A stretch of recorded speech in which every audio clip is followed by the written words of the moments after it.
Assalamualaikum warahmatullahi wabarakatuh.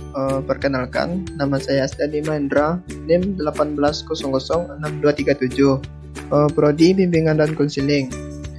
Di sini saya akan menjelaskan beberapa bidang-bidang BK yang bertujuan untuk memenuhi ujian akhir semester mata kuliah Teknologi Informasi dan Media BK. Baiklah, di sini saya akan menjelaskan bidang-bidang pada bimbingan dan konseling. Bidang pertama yaitu layanan bimbingan konseling dalam bimbingan pribadi.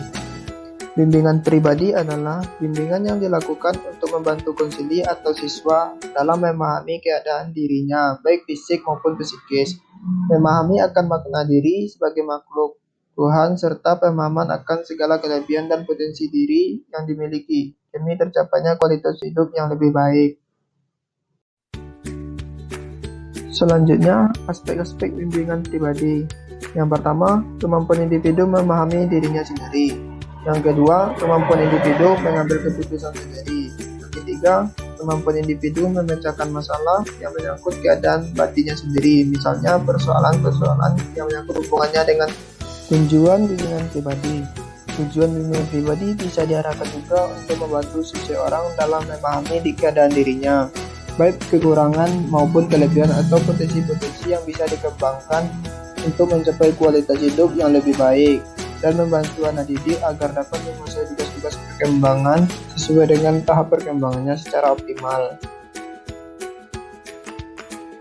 Bidang selanjutnya, layanan bimbingan konseling dalam bidang bimbingan sosial. Bimbingan bidang sosial yaitu bidang pelayanan yang membantu peserta didik dalam memahami dan menilai serta mengembangkan kemampuan hubungan sosial yang sehat dan efektif dengan teman sebaya, anggota keluarga, dan warga lingkungan sosial yang lebih luas.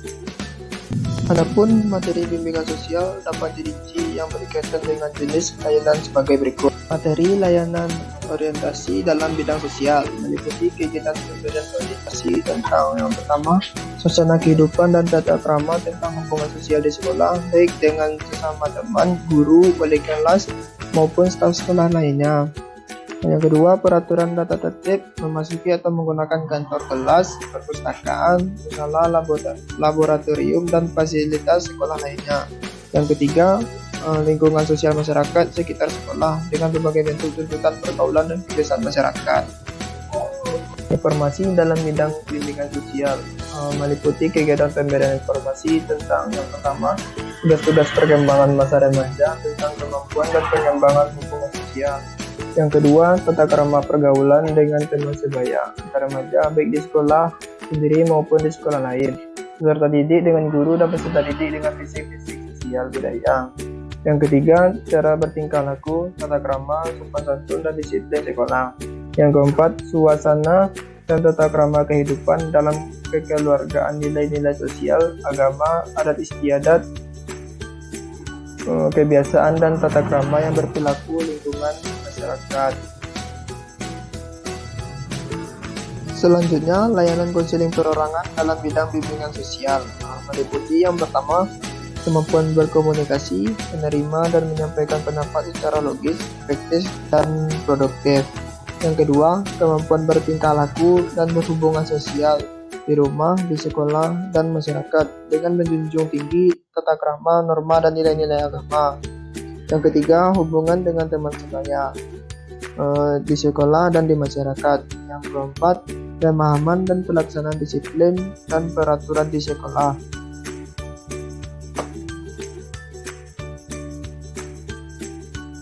Bidang selanjutnya, layanan bimbingan konseling dalam bidang akademik. Materi bimbingan pengembangan belajar dikaitkan dengan jenis-jenis layanan dapat dirinci sebagai berikut. Layanan orientasi dalam bidang belajar meliputi kegiatan pemberian informasi tentang yang pertama, pelaksanaan kegiatan belajar mengajar, jadwal pelajaran, guru-guru setiap mata pelajaran.